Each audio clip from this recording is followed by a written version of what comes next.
Sa mapagpalang araw po sa ating lahat, ako po si Brian C. Mendoza at ito po ang aking daily devotion ngayong araw, February 21, 2025. Ngayong araw po natin itutuloy natin series which is a seminary vision.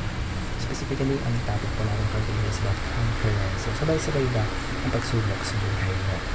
So, ngayon ang ating panata po ay magagamit sa Genesis chapter 15 verse 20. Sabi ko dito, basahin ko po. You intended to harm me, but God intended it for good, to accomplish what is now being done, the saving of many lives. So ngayon, upang ating mas maunawaan kung ano ang kasaad sa ating talata at upang mas maintindihan natin ating emotion ng magtatalilamos ng ating mga teachings for today. So una po, sabi po dito, basahan ko po, God is actively involved in our daily lives. So ibig sabihin po nito that ang ating Diyos po, He is not distant or uninvolved. Rather, He is present in everything we do, in everything we do sa lahat ng mga bagay na ginagawa natin. Siya ay nandiyan para tayo ay lubayan, tayo ay protektahan, at i-provide yung mga kailangan natin. So even in the smallest details of our lives, so God is at work. Ikalawa po, nothing happens outside of God. So dito po in-emphasize that God's sovereignty, meaning every event, whether big or small, it is within His knowledge and control. So even though yung mga bagay is minsan magulo, God is still in charge, allowing things for His greater purpose. Yung lahat po ng bagay na nangyari sa atin is meron dahilan.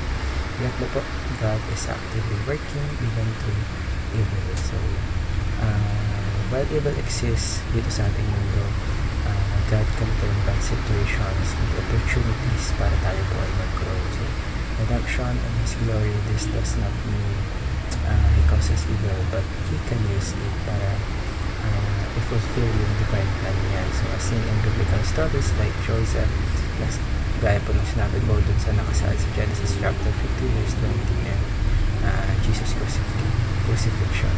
So, paano po natin ma-apply ang mga katuran na ito ngayon po tayo pwede lang sa ating obligation? So, ano po?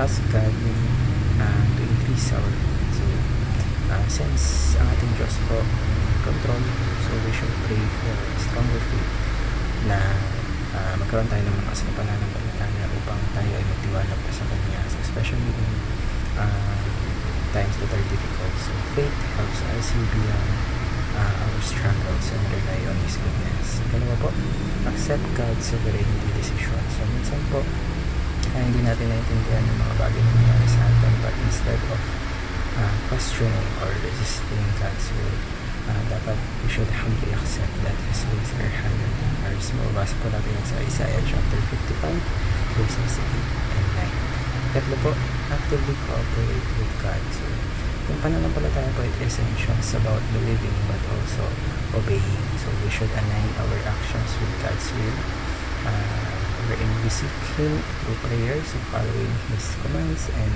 syempre serving others with love. Naway marami po tayong natutunan sa atin.